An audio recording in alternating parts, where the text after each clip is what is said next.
আসসালামু আলাইকুম। আমি ডাক্তার সোহেল আলম জয় আপনাদের সামনে হাজির হয়েছি। আশা করি আপনারা সবাই ভালো আছেন, সুস্থ আছেন, সুন্দর আছেন। আমি সবসময় ছোটোখাটো কিছু টপিকস নিয়ে কথা বলি। আজকে আমি যে টপিকসটি নিয়ে কথা বলবো, এই টপিকসটি নিয়ে আমি পূর্বেই আপনাদেরকে শেয়ার করেছি অনেক বিষয়। সেটা হলো কাশি। পূর্বের ভিডিও ক্লিপসে আমি যে জিনিসটা বলেছি, কাশি কাকে বলে বা কী, কাশি কত প্রকার এবং এর কারণ। এই ভিডিও ক্লিপসে আমি যে বিষয়টা উল্লেখ করব সেটা হলো কাশি কিভাবে সৃষ্টি হয়। আপনারা জানেন আমাদের শ্বসনতন্ত্র, আমাদের পরিপাকতন্ত্র এবং আমাদের ডায়াফ্রাম হলো পেট এবং বুকের মাঝখানে যে মধ্যচ্ছেদা বলা হয়, আলাদা করে রাখে, সেপারেট করে রাখে। এই মধ্যচ্ছেদার মধ্যে ক রিসেপ্টর রয়েছে। রিসেপ্টর মেডিকেলের ভাষায় বলা হয় যে জিনিসটাকে রিসেপ্টর, সেটা আপনারা সবাই বুঝবেন। সেটা মানে দরজা বা কফাটিকা। ঠিক আছে, তো এই জিনিসটা আটকানো থাকে।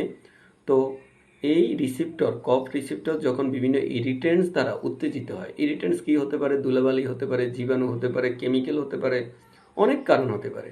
যখন এটা দ্বারা ইরিটেন্টস বা উত্তেজিত হয় তখন একটা সিগন্যাল তৈরি হয়। এই সিগন্যালটা আপনার অ্যাপারেন্ট পাথওয়ে দিয়ে আমাদের ব্রেন থেকে পুরো শরীরে বিভিন্ন ধরনের নার্ভের সাপ্লাই রয়েছে।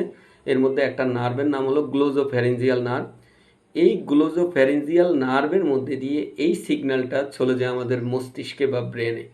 ব্রেনের মধ্যে একটা জায়গা আছে যে জায়গাটার নাম মেডুলা। ওই মেডুলাতে আরেকটা জায়গা আছে যেই জায়গাটার নাম কফ সেন্টার। তাহলে সিগন্যালটা চলে গেল ওই মেডুলাতে থাকা কফ সেন্টারে। সেখানে গিয়ে কফ সেন্টার ইরিটেন্ট উত্তেজনাটা নিল বা সিগন্যালটা নিল, নিয়ে সে সিদ্ধান্ত নিল যে সে কাশি দিবে। তখন ওই সিগন্যাল বা ইম্পালস ইপারেন্ট পাথওয়ের মাধ্যমে যায়, যে পথে, সেটা হলো অ্যাপারেন্ট পাথওয়ে। মস্তিষ্কেতে যে পথে যায় সেটা হলো অ্যাপারেন্ট পাথওয়ে, যে পথে আসে সেটাকে বলে ইপারেন্ট পাথওয়ে। ইপারেন্ট পাথওয়ের মাধ্যমে সেটা চলে আসবে আমাদের বুকের যে মাংসপেশিগুলো থাকে সেই মাংসপেশি, বোকাল কর্ড এবং গ্লোটিস, এগুলোর কাছে সিগন্যালটা চলে আসে। তখন সিদ্ধান্ত নিয়ে নেওয়া হয় যে কাশি দেওয়া হবে। যখনই এই সিদ্ধান্ত নেওয়া হয় তখন আমাদের ডিপ ইন্সপাইরেশন হয়। এটা অটোমেটিকলি হবে যে লম্বা একটা শ্বাস নিজে নিজেই নিবে, বডি অটোমেটিকলি নিবে। নেওয়ার পরে আমাদের যেটা হবে, গ্লোটিস এবং বোকাল কর্ড এগুলো আটকে যাবে। বোকাল কর্ড আটকে যাওয়ার পরে আমাদের পেট এবং বুকের পেশিগুলো সংকুচিত হবে। সংকুচিত হওয়ার পরে আমাদের ফুসফুস এ বাতাস ভরপুর হবে, যে বাতাস আপনার প্রায় 100 মিলিমিটার অফ মার্কারি বায়ুর চাপ হবে। অর্থাৎ ঘন্টায় 100 মাইল গতিবেগের বাতাসের ফ্লো থাকবে। যখনই এরকম বাতাসের একটা চাপ সৃষ্টি হবে তখন আমাদের বোকাল কর্ড, আমাদের গ্লটিস এগুলো খুলে যাবে। খুলে যাওয়ার পরে বাতাস বের হবে। বাতাসের যে বের হওয়ার গতিবেগটা, এই গতিবেগটা থাকবে টার্বুলেন্ট ফ্লো।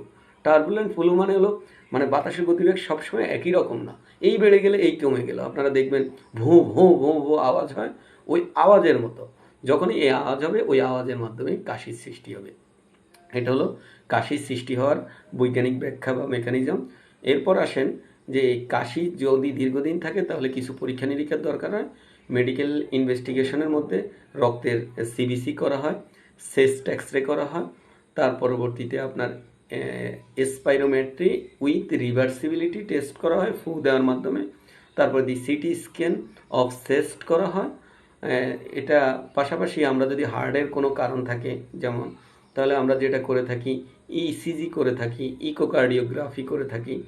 এছাড়া আপনার যেটা করতে পারেন sputum of acid fast bacillus অর্থাৎ এএফবি, এই টেস্টটা করতে পারেন। তারপরে দি এক্সরে অফ পিএনএস ও অবলিক এম ভিউ, এই একটা টেস্ট করা যায়। এরকম বিভিন্ন ধরনের ইনভেস্টিগেশন আমরা করতে পারি। জিন এক্সপার্ট কিছু টেস্ট আছে সেটাও আমরা করতে পারি। যাই হোক, ইনভেস্টিগেশনের পরে যে জিনিসটা আপনাদের সবার জানা উচিত যে কাশির সঠিক চিকিৎসা করতে হবে। সঠিক চিকিৎসা করার জন্য বাজারে অনেক ধরনের প্রোডাক্ট আছে, যে প্রোডাক্টগুলো শুকনো কাশি এবং প্রোডাক্টিভ নন প্রোডাক্টিভ দুই ধরনের কাশিতে কাজ করে থাকে। এর মধ্যে একটা মেডিসিন হলো কাশিজা, আরেকটা মেডিসিন হলো ম্যানটেক্স, আরেকটা মেডিসিন হলো ম্যাকোরেক্স। এরকম বাজারে অনেক অনেক কাশির মেডিসিন আছে, তার মধ্যে এই মেডিসিনগুলো অত্যন্ত ভালো কাজ করে থাকে। এখন আসেন, আপনি যদি কাশির চিকিৎসা না করেন তাহলে কি কি সমস্যা হতে পারে। কাশির অভিজ্ঞতা সবার কম বেশি আছে। এর মধ্যে কাশির সঠিক চিকিৎসা যদি না করা হয় তাহলে যেটা হবে, বুক এবং পেটে যে মাংসপেশিগুলো এগুলো প্রচণ্ড পরিমাণে ব্যথা করবে, হ্যাঁ, অসহ্য ব্যথা করবে। তারপর যেটা হতে পারে যে আপনি যখন দীর্ঘদিন কাশি দিবেন, কাশি দিতে দিতে আপনার মূত্রথলিটার যে নিচে নেমে যেতে পারে এবং মূত্রথলির যে সারাউন্ডিংস আছে সেটা খুব লুজ হয়ে যাবে। তখন দেখা গেছে আপনি কাশি দিচ্ছেন, অটোমেটিকলি প্রস্রাব বের হয়ে আসবে। তাহলে এটা খুবই খারাপ একটা বিষয়।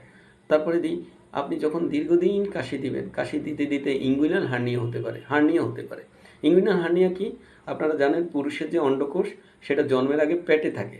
তো পেট থেকে সৃষ্টিকর্তা সেটাকে আলাদা একটা স্কোয়াটাম বা অন্ডথলি তৈরি করে বাইরে নিয়ে আসে। বাইরে কেন নিয়ে আসে?